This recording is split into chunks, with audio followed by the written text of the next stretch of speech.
Abra a Bíblia contigo numa passagem que eu gosto muito e que é muito reveladora e que não é bem compreendida ainda por parte dos teólogos e da igreja. Lucas 11, 20 a 22. Se, porém, eu expulso os demônios pelo dedo de Deus, certamente é chegado o reino de Deus sobre vós. Quando o valente, bem armado, guarda sua própria casa, ficam em segurança todos os seus bens. Sobrevindo, porém, um mais valente do que ele. Repita após mim: alguém mais valente do que ele. Então, continue escutando. Sobrevindo, porém, um mais valente do que ele, vence-o, tira-lhe a armadura em que confiava e lhe divide os despojos. Em outra tradução também diz: amarra-o, amarra o valente, amarra o valente. Esta é uma passagem que dá uma abertura para algo bem importante no reino de Deus. Até a vinda do Senhor Jesus, não havia praticamente expulsão de demônios, não havia essa prática de expulsar espíritos malignos das pessoas.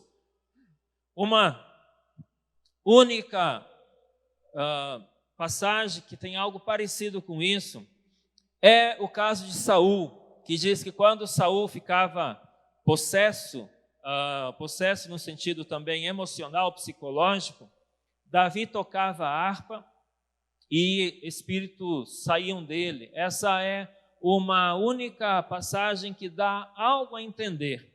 Porém, Saul, ele era um tipo esquizofrênico. No momento ele queria abraçar Davi, amar Davi, chamava ele de filho e daqui a pouco queria matar Davi. Então, Saul era aquele tipo de homem muito oscilante. A maioria dos especialistas hoje entende que ele provavelmente tinha esquizofrenia, era esquizofrênico. Então, ele ficava muito irado, muito como que possesso em termos de irado, querendo matar Davi. E aí Davi tocava uma harpa e aí ele ficava mais calmo. Então, não era uma expulsão de demônios. Davi não colocava a mão sobre ele, expulsava demônios em nome de Jeová. Davi tocava a harpa e ele se sentia melhor. E o escritor traz essa referência de que espíritos saíam dele. Mas dá para entender também que ele ficava mais calmo. Com a música, ele ficava mais calmo.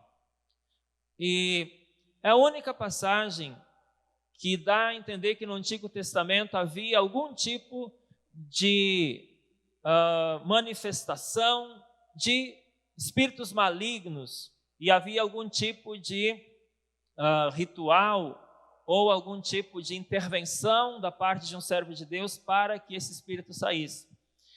Então não fica bem claro que é algo como expulsão de demônios do Novo Testamento. Porém, quando Jesus veio, os espíritos começam a se manifestar e os espíritos começam a dizer: ei, você veio nos atormentar antes do tempo, sabemos bem quem tu és. E então, a partir desse momento, os espíritos malignos, Satanás, passou a ser amarrado. Então aqui diz que o valente, é bem interessante você entender que Jesus chamou Satanás de valente, nesse caso. Há várias características de Lúcifer, de Satanás, que são características boas, no sentido assim, de que ele é aguerrido, ele não desiste. Satanás não é preguiçoso, Satanás não é lerdo, ele não é alguém tapado.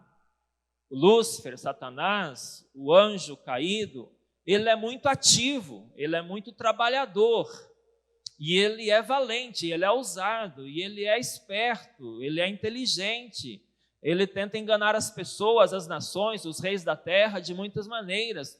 Então, muitas e muitas características de Lúcifer são boas no sentido assim de características de personalidade dele. Quando fala sobre ele, chega a dizer que ele era o sinete da perfeição, o símbolo da perfeição quando estava com Deus. Ele era o símbolo da perfeição. ele era muito lindo, bonito. Então, aqui Jesus chama figuradamente Satanás de valente, porque Jesus está falando o quê? Se pelo dedo de Deus eu expulso demônios, aqui, agora, no próximo versículo é o valente. E aí então Jesus vem e amarra o valente. A partir da vinda de Jesus, Satanás é amarrado. E aí nós vamos em Apocalipse e diz que Satanás é amarrado por 1000 anos. E aí nós entramos numa escatologia. E aí entramos numa guerra escatológica. Porque na escatologia tradicional, diz que Satanás será amarrado lá na frente. E será amarrado num local, ficará em algum local. E aqui nós entendemos que Satanás já foi amarrado, de certa maneira, porque Jesus começou a parar com a obra de Satanás. E a partir daí, onde a igreja foi, os apóstolos foram, eles foram expulsando demônios. Cada cidade, por onde eles foram, por todo o Império Romano, eles foram amarrando Satanás às obras do diabo. Então, quando entra o Senhor Jesus na vida de uma pessoa, amarra o valente naquela vida, Satanás, aquela pessoa é liberta, e através daquela pessoa, muitas vezes, toda a família é liberta. Então, Satanás é amarrado naquela família, às vezes numa cidade, numa nação inteira, às vezes em parte do planeta Terra, isso acontece. Então, tem essa compreensão de que, a partir da vinda de Jesus, é que Satanás é amarrado, e não apenas no final dos tempos, conforme alguns imaginam. Bem, escatologia deixamos para outro momento, mas o que é importante entender aqui, que a partir da vinda de Jesus, Jesus se identificou como alguém mais valente do que o valente. Diga após mim, alguém mais valente do que o valente. E a partir de então, Jesus começou a designar esta missão de amarrar o valente, de expulsar demônios, de curar enfermos para os seus discípulos, para os apóstolos, seus discípulos, e, consequentemente, para todos nós. Então, segundo essa passagem bíblica, nós temos que ser mais valentes do que o valente, para amarrá-lo, saquear-lhe os bens, para termos vitória sobre as trevas. Diga após mim, eu preciso ser mais valente do que o valente. Você está entendendo que no reino de Deus não tem lugar para medroso, para pessoa, sabe, fraquinha, frágil. Elas chegam assim para Jesus. Mas pregações como esta, encontros com Deus, libertação como tivemos no último culto, momentos assim, são importantes para que a pessoa desenvolva essa valentia contra os espíritos malignos, valentia contra as trevas. É preciso dessa valentia. Não basta ser um pouquinho corajoso. É preciso ser mais valente do que o valente para vencê-lo. Não basta ser valente igual, e aí seria equivalente, né? Se eu fosse valente igual ao valente, seria equivalente, empataria. 0-0, ou 3-3, ou 10-10. Para vencer o inimigo, eu preciso ser mais valente do que ele. Em qualquer luta é assim. Para vencer o adversário, eu preciso ser mais valente do que o adversário. Aqui Jesus está nos dando uma informação muito importante. Que o reino de Deus é conquistado por pessoas valentes. E aí lembramos também de João Batista, que Jesus disse que desde os dias de João Batista, o reino de Deus é tomado por esforço. E os que se esforçam, se apoderam dele, tomam posse dele, se apoderam do reino. É muito forte essa palavra, se apoderar do reino de Deus. Essa palavra está na moda agora do empoderamento, né? Uma palavra criada agora no português, um neologismo que não existia, que vem do inglês empowerment. Então, o empoderamento, as mulheres estão ficando mais empoderadas, né? Os cristãos no Brasil estão mais empoderados, têm mais poder, né? E é esse o sentido de nós recebermos mais poder, de nós nos apoderarmos do reino de Deus. Então, desde os dias de João Batista, o reino de Deus é tomado por esforço, e os que se esforçam se apoderam dele. Por isso que pessoas que vêm para a igreja, vão para o reino de Deus, mas continuam fraquinhas, se arrastando, muito nhenhenhé, mimimi, não conseguem usufruir de muitas vitórias, porque ela precisa entender logo, ela tem que ser mais valente do que o valente. Diga graças a Deus. Não pode vir para a igreja, para Jesus, e continuar com a mentalidade pequenininha, uma mentalidade, né?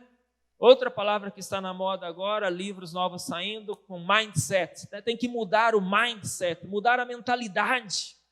Eu não posso ficar com a mentalidade de coitadinho, pequenininho, oh Deus, cuida de mim. Ficar assim, oh, aquela mentalidade de coitadinho, de pequenininho, de pobrezinho.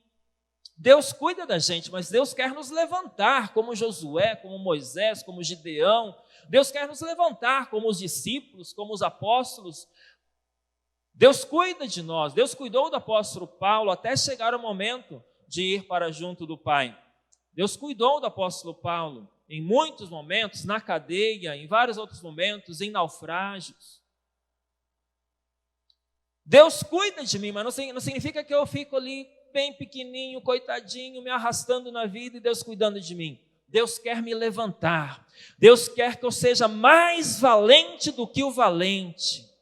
Deus quer que eu esteja por cima do valente, não debaixo do valente. Quando eu estou lutando com espíritos familiares, por exemplo, todos nós que viemos para Jesus, lutamos com demônios familiares, isto é, o pai teve vício, o avô teve vício, daí a pessoa agora está com vício, é um demônio familiar de vício que está na família há muitas gerações. O avô teve problema com traição, o pai tem problema com traição, ou o tio, agora também a pessoa tem problema com traição. Então, são maldições que estão na família, são forças espirituais que estão na família, e dessa maneira o valente se apresenta. Naquela família, o valente tem aquela força. Em cada família, o inimigo trabalha em áreas diferentes, é segundo a base legal que aquela família deu. Então, uma família é bem forte em certas áreas, outras famílias é bem mais forte, outras áreas em que o inimigo trabalha. Mas quando alguém vem para Jesus, precisa entender logo: eu vou me levantar e eu não vou ficar debaixo desse espírito familiar de vício, debaixo desse espírito familiar de miséria, debaixo desse espírito familiar de prostituição. Eu não vou ficar debaixo desse espírito familiar que tem estado oprimindo a minha família por décadas, por séculos talvez. Eu vou estar acima disso. Para estar acima disso, eu tenho que negar certas características. Por exemplo, há certos espíritos de orgulho que estão nas famílias. O cristão que agora entendeu que ele é mais valente do que o valente, ele precisa não mais estar debaixo do espírito de orgulho, mas ele precisa quebrar esse orgulho, ele precisa trabalhar com humildade, ele precisa dar o braço a torcer. Por isso, a história de lavar os pés é muito importante. Tivemos no nosso meio vários momentos em que pessoas lavaram os pés de familiares como um símbolo de humildade e de honrar os familiares, para que fosse quebrado aquele espírito de orgulho. Para que você seja mais valente do que o valente, você não pode continuar nas características dele. Por exemplo, se há problemas fortes na área sexual na família, então se você é cristão agora, não pode ficar trabalhando com as mesmas ferramentas da sensualidade, não pode estar caindo nesses mesmos erros de pecado, porque senão você não vai ser mais valente do que o valente, você vai estar debaixo do valente. Ser mais valente do que o valente, então, significa negar certas características dos espíritos malignos na nossa família, na nossa casa, nas gerações que vêm através dos nossos avós, pais. Na nossa luta diária, nós nos questionamos às vezes por que nós não temos certas vitórias. Por que nós não conseguimos vencer certas lutas? Por que nós não conseguimos vencer em algumas áreas da vida? É bem natural que a gente perca várias batalhas na vida, em alguma área da vida. Mas a guerra continua. A guerra continua até irmos para o Senhor Jesus. A guerra continua. Se você perdeu alguma batalha, se às vezes o valente acabou sendo mais valente do que você, levanta a cabeça e vamos de novo. Certamente eu perdi, você perdeu muitas batalhas em algumas áreas da vida. Então é preciso ajustar a farda, né? Ajustar a armadura de Deus, afiar a espada, ajustar o capacete e vamos de novo. Vamos para a luta de novo. Nós temos o exemplo do povo de Israel, o povo de Deus do Antigo Testamento. Eles perderam muitas batalhas, mas ganharam também muitas guerras, principalmente com Davi. Davi ganhava muitas guerras. Davi manteve o reino de Israel em uma prosperidade que jamais foi alcançada nem antes e nem depois. Mas perdeu algumas batalhas. Uma das batalhas que Davi perdeu, de alguma maneira sofreu uma grande perda, foi a cidade de Ai, onde os inimigos colocaram fogo na cidade e levaram cativos todos os que estavam na cidade, as esposas, os filhos de todos os soldados. Foi uma batalha perdida, foi um momento trágico, momento em que queriam apedrejar Davi, momento que os soldados dele queriam matá-lo. Foi um momento difícil, tão difícil que a Bíblia diz que eles choraram até não terem mais nenhuma força. Choraram até não ter mais forças. Talvez você tenha tido essa experiência, talvez na perda de um familiar, com a morte de um familiar. Você chorou até não ter mais nenhuma força, estar totalmente esgotado. Como alguns dizem, secaram as lágrimas. Assim foi o caso de Davi. Ele perdeu essa batalha inicialmente, mas depois ele foi orar a Deus. Ele se levantou e perguntou: Deus, devo perseguir esse exército? Eu vou ter vitórias? E Deus disse: pode perseguir, você vai ter vitória, vai trazer de volta todos os familiares, vai ficar tudo bem. E assim ele fez, foi atrás e conseguiu resgatar tudo. Diga graças a Deus. Querido, é uma evidência do quê? Que nessa luta contra o valente, embora o nosso ideal é ser mais valente do que o valente, em alguns momentos, em alguma área da vida, a gente perde batalhas. A gente não consegue ver como vencer aquela batalha, mas a guerra continua. Vai buscar a Deus de novo, vai orar de novo, prepara a tua arma de novo. A espada do Espírito é a palavra de Deus, afia ela, leia de novo. Se levante com fé no Senhor e persiga os teus inimigos, e o Senhor vai te dar a vitória. Amém? Diga: eu creio que o Senhor vai me dar a vitória. Isso está já declarado na Bíblia. Graças a Deus que nos dá a vitória por intermédio do nosso Senhor Jesus Cristo. Já está declarado na Bíblia que o Senhor nos dá a vitória. Graças a Deus que nos dá a vitória por intermédio de quem? Do nosso Senhor Jesus Cristo. Neemias 4, 14b, fala algo lindo. Neemias traz parte do povo de volta para Jerusalém, do cativeiro babilônico. E agora ele começa a reconstruir a cidade, reconstruir os muros. Mas ele tinha inimigos que não queriam deixar que aquela cidade fosse reconstruída.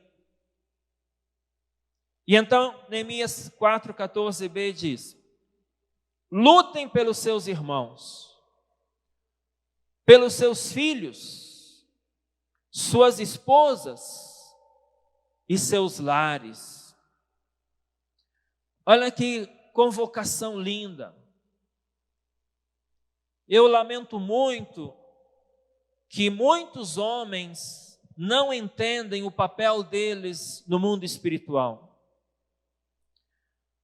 Muitos homens acham que ir para a igreja é coisa de mulherzinha. Muitos homens se acham muito machos. Enquanto a esposa vai na igreja, eles vão no bar tomar cerveja. Ou assistir um jogo de futebol. Eu lamento muito que muitos homens não entendem o papel na guerra espiritual que eles têm. Olha esta palavra: lute pelos seus filhos, pelas suas esposas. Lute pelos seus filhos e pela sua esposa. Mas o que os homens geralmente fazem? Vai na igreja porque para ti é bom, mulher. Você fica meio nervosa. Vai na igreja que para ti é bom. E o homem se isenta da batalha. E o homem que deveria lutar pelos seus filhos, lutar pela sua esposa, lutar pelo seu casamento, ele está isento na batalha. E muitas vezes quem tem que lutar é a esposa. E graças a Deus pela esposa quando luta pela família. Mas aqui nós vemos um caso muito lindo do papel do homem na guerra espiritual. O papel do homem para manter a sua família. Não podemos parar de lutar, deixar de lutar. Às vezes, a batalha parece muito forte. Parece que eu não vou conseguir vencer. E como falei, às vezes não vencemos mesmo. Mas é preciso voltar à luta. É preciso voltar a me levantar. Outra passagem bíblica é: sede sóbrios e vigilantes, o vosso adversário, o diabo, anda em derredor, rugindo como leão e procurando a quem possa tragar. 1 Pedro 5,8. Então nós precisamos estar sóbrios, vigilantes, lutando por nós, por nossos filhos, por nossos irmãos, por maridos, esposas. Essa é uma luta espiritual para que nós não venhamos ficar debaixo da mão do valente. As pessoas que consideram o ter uma vida ativa no cristianismo, e ter uma vida ativa no cristianismo é ler a Bíblia, é ir para igrejas, frequentar células, é estar frequentando grupos. Muitas pessoas estão considerando isso hoje sem validade. Acham que isso é apenas, faz bem psicologicamente para a pessoa, então deixa ela ir. Não é algo psicológico. Tem a ver com quem está exercendo poder sobre a minha vida. Se eu não me levanto para guerrear, se eu não for mais valente do que o valente, então o valente vai estar, de alguma maneira, liderando a minha vida. Embora a pessoa jamais admita, a pessoa vai, quem sabe, até rir dessa declaração. O quê? O diabo está dirigindo a minha vida?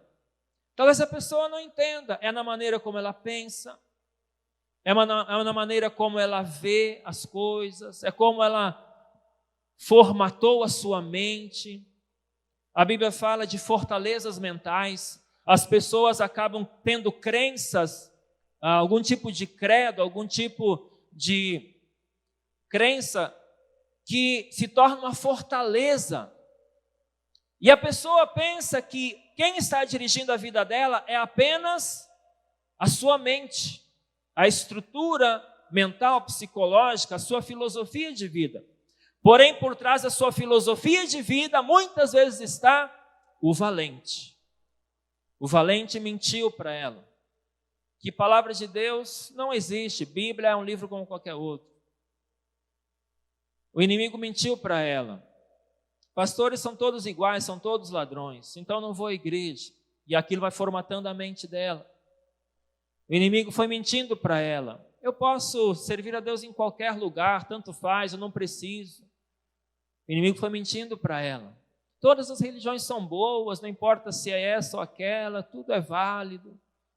E a pessoa vai formatando a sua mente e isso se torna uma fortaleza mental. Fortaleza é o quê? Era aquela cidade que tinha uma muralha muito grande e ninguém podia entrar. Quando há fortaleza na mente de uma pessoa, por mais que quem fale, aquilo não entra na cabeça dela. Ela não abre nenhuma portinha daquela fortaleza para acreditar em algo diferente. E ela pensa que ela está sendo dirigida apenas por si própria, pela sua mente. E por trás de todo o seu pensamento há a mão do valente. Sendo assim, muitas pessoas inteligentes, cultas, famosas, estão debaixo do valente. Escute de novo esse versículo sobre o que o valente faz. Quando o valente, bem armado, guarda a sua própria casa, ficam em segurança todos os seus bens. Então, o valente guarda, ele fica segurando aquelas pessoas que são dele, as mentiras na cultura, as mentiras nas religiões, nas faculdades, as mentiras, as filosofias, as falácias. Nas universidades eles dizem que o que eu estou falando aqui é uma falácia, que não é comprovado cientificamente, é uma falácia. Para mim, falácia é a fortaleza mental que a maioria deles está. Falácia é aquele ideal de vida que eles têm. Boa parte desses grandes escritores ateus tiveram tragédias terríveis em sua própria vida ou seus filhos se mataram. Vários filhos desses grandes escritores se mataram porque eles quiseram trazer um ideal de vida maravilhoso para a sociedade e nem seus próprios filhos suportaram o que eles trouxeram como filosofia de vida. Falácia por falácia, se fosse assim, segundo alguns supostos inteligentes, eu prefiro crer na Bíblia que não muda. Passará os céus e a terra, porém a minha palavra não passará. Amém? Agora, esses grandes escritores, 20 anos, às vezes eles já estão vencidos. Surge uma nova teoria, surge uma nova maneira de ver, um outro diz um contraponto de como ele via a sociedade, o ser humano. A Bíblia não desatualizou até hoje e não desatualizará, porque ela foi e será a palavra de Deus. Amém? Então, alguém na terra, rico ou pobre, muito inteligente ou talvez nem tanto, sem tanto estudo formal, está debaixo do valente. O valente guarda em segurança, ou esse alguém é mais valente do que o valente, amarrou o valente e agora está por cima e não por baixo. É cabeça e não cauda. Agora, pelo poder de Deus, expulsa demônios. Quem está me entendendo, amém? Nesse sentido, eu tenho 2 lugares para estar: debaixo do valente ou acima do valente, sendo mais valente do que o valente. Esta é uma palavra apostólica. Esta é uma palavra para gente grande. Esta é uma palavra para que possamos nos levantar e continuar a luta. Eu abro contigo em Neemias ainda. Neemias construindo o muro. ele teve adversários. O nome de um adversário, o nome único na Bíblia, é Sambalate. Tendo Sambalate ouvido que edificávamos um muro, ardeu em ira e se indignou muito e escarneceu dos judeus. Então falou na presença de seus irmãos e do exército de Samaria e disse: o que fazem esses fracos judeus? Permitir-se-lhes isso? Sacrificarão? Darão cabo da obra num só dia? Renascerão acaso dos montões de pó as pedras que foram queimadas? Sambalate, inimigo do povo de Deus, ficava falando: esses fracos, por acaso vão conseguir? O valente quer dar essa palavra para nós: você é muito fraco. Como é que você vai vencer o valente? Você é fraco, você não vai conseguir amarrar o valente. Sambalate representa esse espírito de valente. Porém, Neemias foi mais valente do que ele. No versículo 16, Neemias falou com o pessoal, Neemias colocou turnos de trabalho e diz assim: daquele dia em diante, metade dos meus moços trabalhava na obra e a outra metade empunhavam lanças, escudos, arcos e couraças. E os chefes estavam por detrás de toda a casa de Judá. Neemias percebeu que a guerra estava forte, que Sambalate queria desanimá-los. Então Neemias colocou alguns para fazer o muro e outros de guarda para guerrear. Uns trabalhavam, outros estavam de postos para a batalha. Neemias não cogitou desanimar. Neemias não cogitou acreditar na palavra desse Sambalate. Esse Sambalate, sabe o que fez depois? Pagou para um profeta ir lá mentir para Neemias de que Deus estava falando que não era para eles concluir a obra. E Neemias entendeu que não foi Deus que enviou aquele profeta, mas era o inimigo.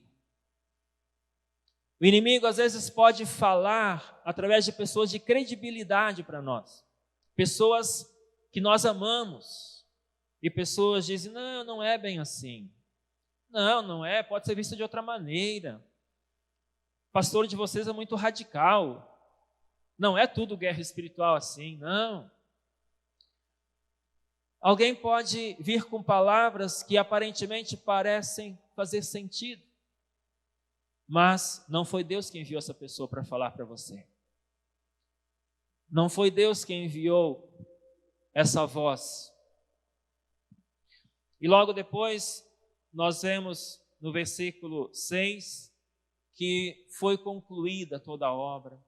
Neemias venceu, Sambalate perdeu, a glória de Deus venceu. Depois foi feito o templo, sobre o qual foi dito: a glória dessa segunda casa será maior do que a da primeira.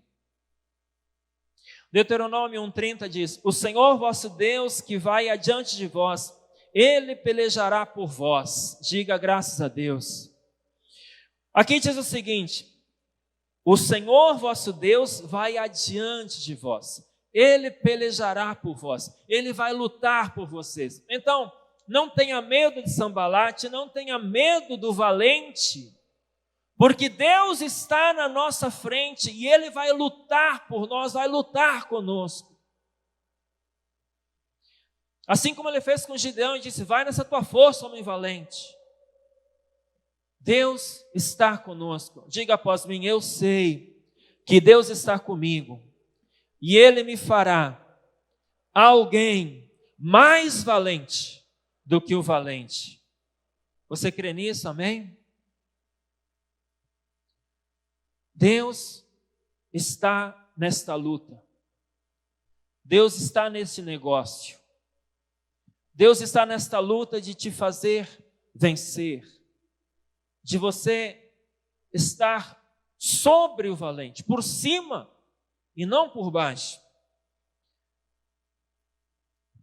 Eu concluo dizendo a passagem bíblica de Efésios 6 sobre as ferramentas que devemos usar para vencer o valente. Assim como Efésios 6 fala das ferramentas, das armaduras de Deus na nossa vida, preste atenção que quando fala sobre o valente, fala também de armaduras. Veja, naquele mesmo versículo de Lucas 11, 20. Sobrevindo, porém, um mais valente do que ele, vence-o, tira-lhe a armadura em que confiava e lhe divide os despojos. O valente também tem suas armaduras. O valente também tem as suas armas de guerra. Em Efésios 6,10 diz: quanto ao mais, sede fortalecidos no Senhor e na força do seu poder. Eu amo essa passagem. Seja fortalecido no Senhor e na força do seu poder. Diga após mim: eu serei fortalecido no Senhor e na força do seu poder. Essa é a introdução. Seja fortalecido no Senhor e na força do seu poder. É apenas uma introdução para aquilo que vem a seguir. Revesti-vos de toda a armadura de Deus, para poderdes ficar firmes contra as ciladas do diabo. O apóstolo Paulo não brinca quando o assunto é guerra espiritual.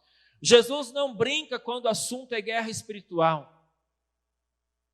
Porém, hoje em dia, as pessoas querem dizer que não é bem assim, que aquela vez, quem sabe, eles vinham de maneira diferente.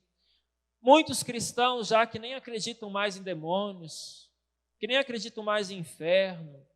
Já tem muitos cristãos que estão relativizando tudo. Estão olhando a Bíblia como uma grande fonte de alegorias. Tudo é alegoria. Nada é literal. Aqui, o apóstolo Paulo está dando uma introdução, então, para dizer como se vence o valente. Querido, como você vai vencer o valente? Chegando em casa durante a semana, releia isso. Eu sei que a maioria de vocês leu isso muitas vezes. Eu talvez tenha lido isso mais de 200 vezes e leio de novo e de novo. Versículo 13. Portanto, tomai toda a armadura de Deus, para que possais resistir no dia mau, e depois de teres vencido tudo, permanecer inabaláveis. Estai, pois, firmes, cingindo-vos com a verdade, e vestindo da couraça da justiça. Aqui está falando sobre as nossas armaduras, embraçando o escudo da fé. Você não vai ser mais valente do que o valente com uma fé frágil, com o teu escudo da fé todo furado. Imagine um soldado ir para a guerra com seu escudo todo detonado. A fé é o teu escudo na guerra espiritual. Se a tua fé está problemática, não há proteção contra o valente. As investidas dele contra você vão funcionar. As mentiras que ele manda para a tua mente vão funcionar. Continua falando sobre tomar o capacete da salvação e a espada do Espírito, que é a palavra de Deus. Manuseie a palavra de Deus. Esteja sempre em contato com a palavra de Deus. E então você vai ser mais valente do que o valente. Mais valente do que o teu inimigo. Mais valente do que aquele que tem submetido a tua família por gerações. Não é muito lindo isso, você se levantar e de repente toda uma construção de séculos de espíritos colocando a tua família debaixo dos mesmos problemas, você sai disso. Você vence isso. Você não submete a isso. Você está no outro patamar.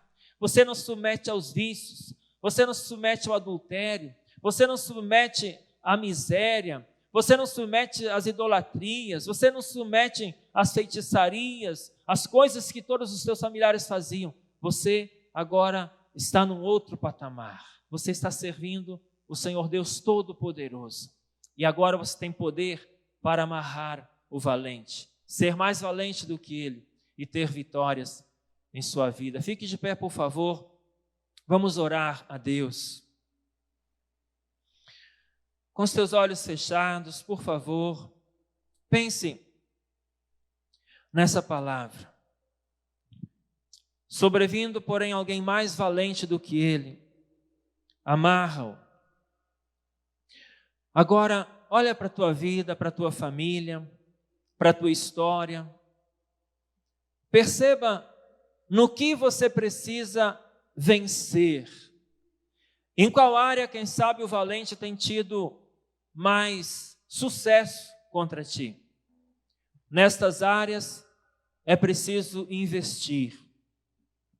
Pedir perdão a Deus por qualquer erro, pecado e investir para ter vitórias. Eu vou te ajudar em uma oração. Repita após mim e diga assim: Senhor Deus, eu tomo posse desta palavra e eu creio que o Senhor quer que eu seja mais valente do que o valente, do que o inimigo. Eu creio que neste momento o Senhor me dá todas as armaduras de que eu preciso. Eu tomo posse de toda a armadura de Deus. Declaro em nome de Jesus que eu sou fortalecido no Senhor e na força do seu poder, e eu me revisto de toda a armadura de Deus, em nome de Jesus.